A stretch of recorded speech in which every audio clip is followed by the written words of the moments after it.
Many suspected as much. The elven heart is sensitive to such passings. He will be well mourned. This game of alliances is hellish to play. A single misstep can bring such terrible atrocities.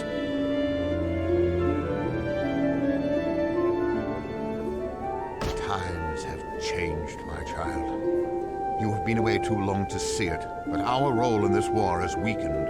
At one time, Valdis sought our counsel. He has gone too far now. The power of the sword has consumed him, mind and soul. The tie is severed. Never will the elves bow to the whims of a madman. Valdis does not listen to reason now. He demanded the relic we have held within our shrine for generations. Even had he spoken courteously as he did once, I would not have given it to him. Still, it did not matter, as the princess had come and taken it already. Indeed, my child, you missed her by a few days. There was a precious relic, more dear than all the gold in Valdis's temples. Now that it is gone, I can tell you that the relic was the Aegis of Death. So, you have heard of this artifact. The Aegis are objects of great power. The princess pleaded with us to release the one we held, so that she could bring it to the safety of Snowbrook Haven and its full garrison. There, the heart of the Resistance wages war against Valdis's forces. With the Aegis, they may have the strength they need to crush his foul army. I could not refuse her.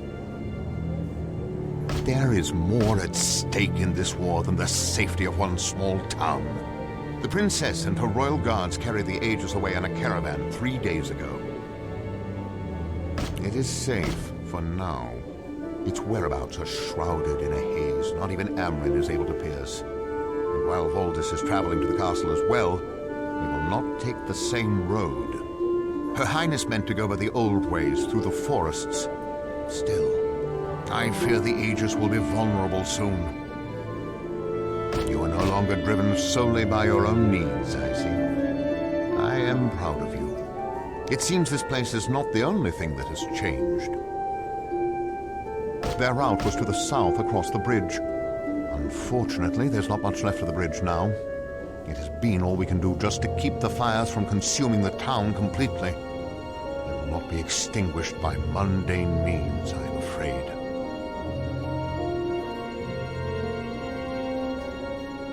Aye, she lives here still. Finala could perform that duty, were she not already occupied. She has taken it upon herself to travel to the Elenlu Isles. She means to activate the ancient Prism of the Elves and save this town. The Prism of the Elves was created by our ancestors. Isteru himself filled it with his own energy. It is to be used only in times of dire need, for its power will be greatly diminished long after its healing rains have ceased. You have my blessing, then. I will order the North Gate to be unlocked for you. One more thing, my child. You may want to stop by Drevin's childhood home. His sister, Driangel, received a letter from him a few months ago, addressed to you.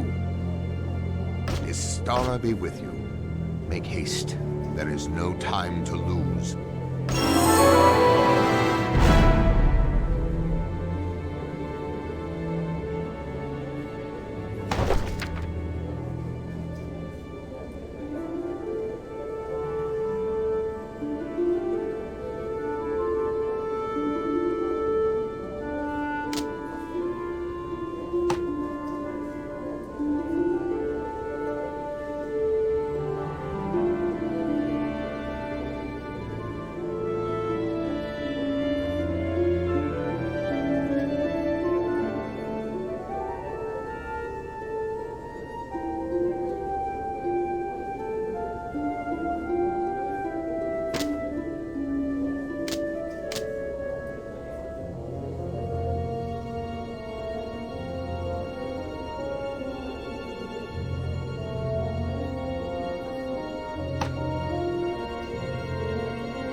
These days grow ever darker, but the elves will endure, as we have for time eternal.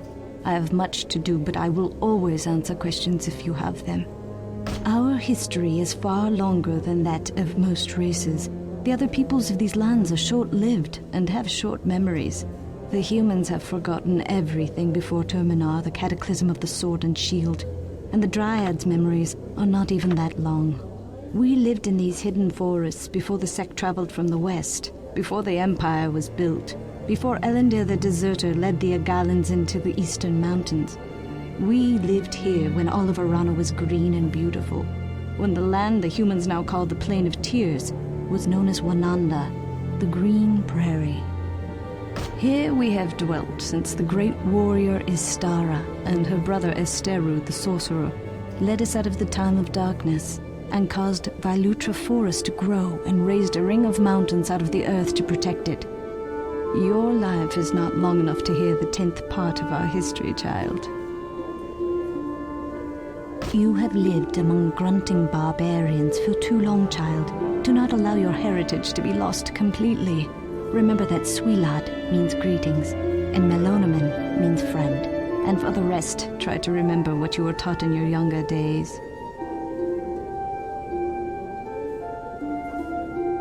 The forest is our ancient home. Vylutra has remained here, unchanged through countless wars and disasters.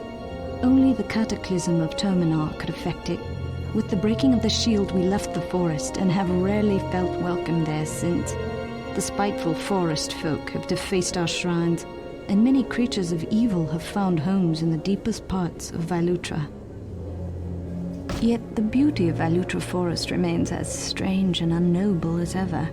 There are far older spirits at work here, and memories longer than that of any elf.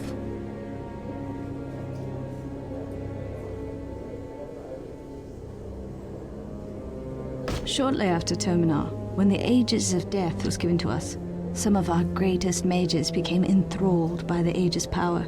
They created many new spells based on the Aegis and formed a guild to learn more about casting spells dependent on this powerful artifact. They called themselves the Manu Ostar. The spells channeled through the Aegis were powerful death magic and were very difficult to control. One such spell backfired, and death took over half of them in one stroke. Those who remained were gravely wounded, but we could not heal them. They began to decay without dying and became more powerful in magic than any of us thought possible. The elders feared them and exiled them from Amanlu. We call them the Vaikesh, evil spirits, an apt title now that they so resemble the dead forests. They live there even now, but those foul, twisted creatures can no longer be called elves. No elf could survive in a place so anathema to light and all manner of living things. The Taklak are the little forest folk. They are not evil, but they are mischievous and spiteful. When we lived in the forest, we tried to teach them higher ways, but now that our influence has been removed, they have become ever more monstrous in their tricks.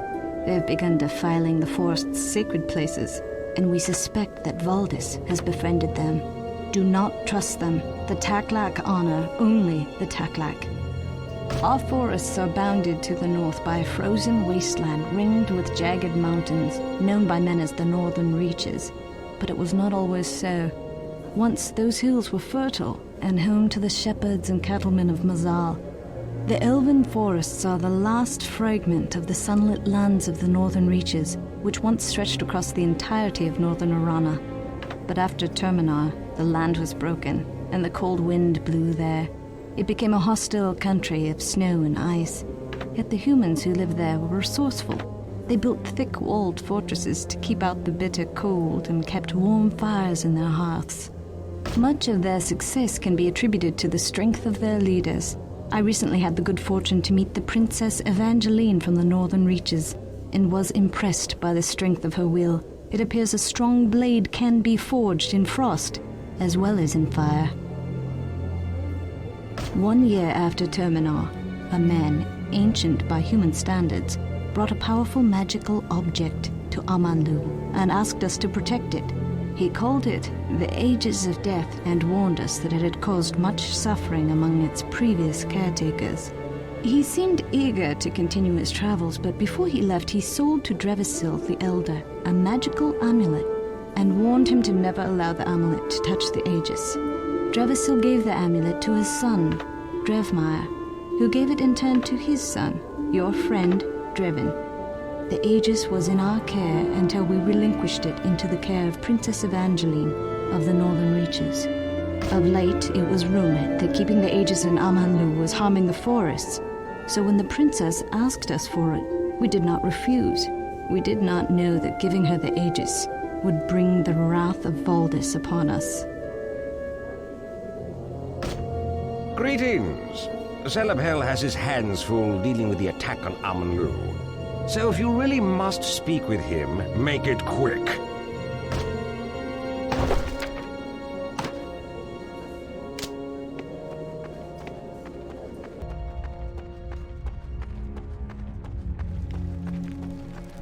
Sweet lad, I'm glad to see you again, though this day is so dark that your safe return will not brighten it.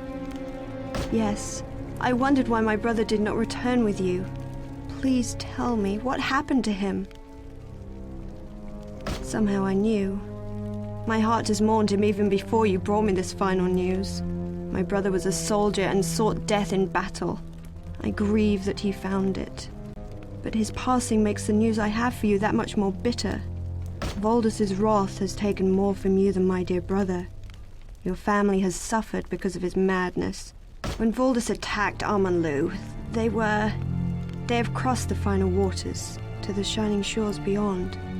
I am sorry. Oh, my dear friend, would that I could ease your suffering. No, please, it is too much. I cannot lose you too. Please.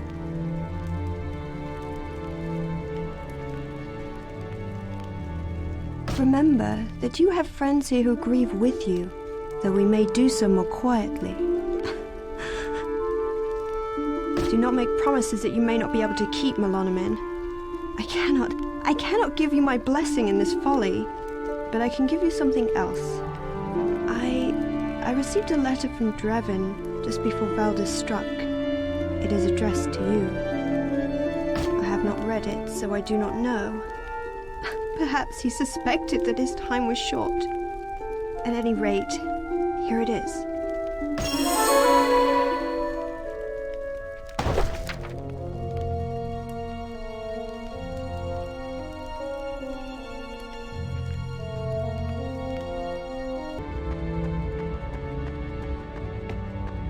I have orders to let you pass. Be careful out there.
Look who's here. Your dear friend Valdis visited not too long ago.